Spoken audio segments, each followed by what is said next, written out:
Tatlo sa apat na suspect sa pagpatay ng modelo si Julie Ann, binasahan na ng takdal para sa kasong murder.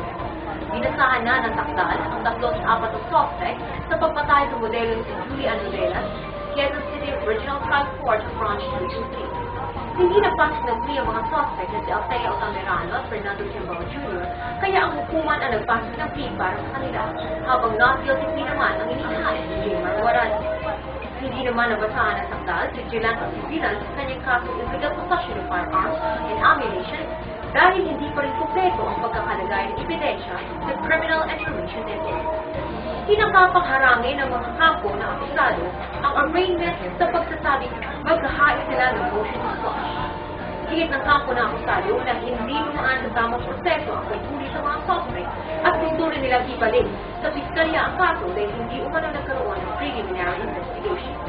Samantala, isinigawa rin ang preliminary conference at preliminary trial sa kaso para magpabilis ang paglilitis. Itinakda ang paglilitis sa kaso sa Pebrero sa susunod na taon.